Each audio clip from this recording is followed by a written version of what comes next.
Excuse me, yes 402 number রুমটা কি আপনি বুকিং করেছেন? জি। চলুন তাহলে। আরে তো তারা কিসের, একটু বসুন না, কথা বলি। দেখেন অলরেডি 10 মিনিট হয়ে গেছে, আপনার সময় কিন্তু মাত্র 1 ঘন্টা। না তাতে কি হয়েছে, প্রয়োজনে আমি আপনাকে আবার পেমেন্ট করব, কোনো সমস্যা নেই। হ্যাঁ, এখন 1 ঘন্টা যদি আপনি এখানেই কথা বলে পার করতে চান সেটা আপনার ইচ্ছে, আমার কোনো সমস্যা নেই। আচ্ছা, আমি যদি আপনাকে সারা জীবনের জন্য চাই তাহলে ঠিক কত টাকা পেমেন্ট করতে হবে? অসম্ভব, আমার বয়ফ্রেন্ড আছে। আপনার বয়ফ্রেন্ড আছে? আচ্ছা, আমি কি তার নামটা জানতে পারি? দেখুন, আপনি যে কাজে এসেছেন কাজটা করে চলে যান।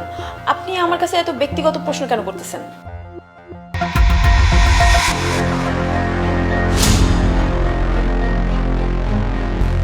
তুমি? হ্যাঁ আমি। কি অবাক হচ্ছ? আরে আমি যদি এখানে না আসতাম তাহলে কেউ না কেউ তো আসতোই তোমার সাথে টাইম স্পেন্ড করতে, তাই না? ও হ্যাঁ, তুমি তো ভার্জিন, তাই না? এখনো 30 মিনিট বাকি আছে, চলো শুরু করি। Sorry Faiz, I am really sorry. তুমি আমাকে প্লিজ ক্ষমা করে দাও। দেখো, আমি আসলে পরিস্থিতির শিকার। ক্ষমা? আচ্ছা, তোমার কি মনে হয় যে কোনো ছেলে যদি জানতে পারে যে তার গার্লফ্রেন্ড একটা প্রস্টিটিউট আর এটা জেনেও কি কাউকে ক্ষমা করে দিবে? বিচারটা আমি তোমার কাছে রাখলাম, তুমি বিচার করো কি করা উচিত। আমার আসলে আর কিছু বলার নাই। যদি সম্ভব হয় তাহলে আমাকে ক্ষমা করে দিও। আরে তোমাকে ক্ষমা করার কি আছে, একটা ভার্জিন মেয়ে, সে কিভাবে পতিতা হয়?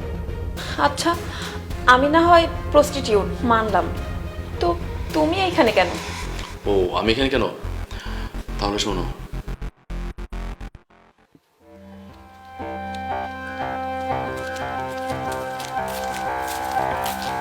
ভাইয়া, আই নিপুণ, কি অবস্থা? এই তো ভালো। ভাইয়া, আপনার সাথে একটা জরুরি কথা ছিল আমার। হ্যাঁ বলো, কি বলবা? কিভাবে যে বলি, আচ্ছা আপনি তো একটা রিলেশনে আছেন, হুম। তার সাথে আপনার কতদিনের সম্পর্ক, মানে কেমন সম্পর্ক? আসলে আপনি কি ওকে ভালো করে চিনেন?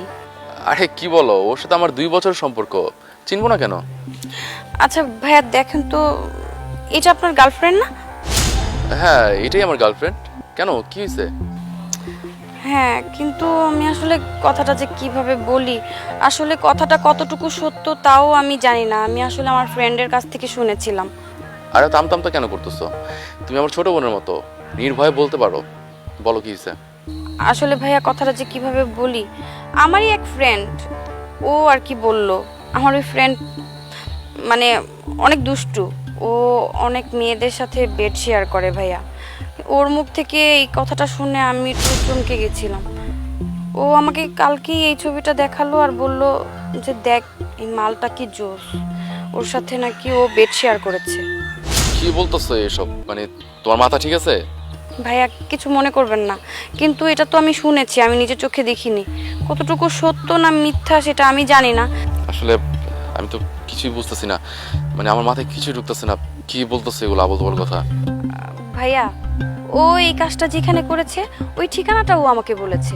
ওই যে ওই পাশে যে 3 রাস্তার মোড়টা আছে না, ওইটার পাশেই একটা ফ্ল্যাট আছে, 3 তলা। হ্যাঁ ওইখানে।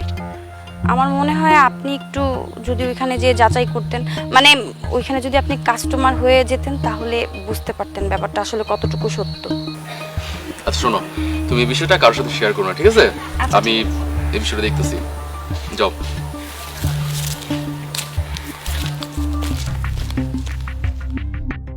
তোমার কি আর কিছু বলার আছে?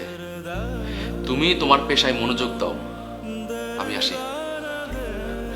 Faiz, da da da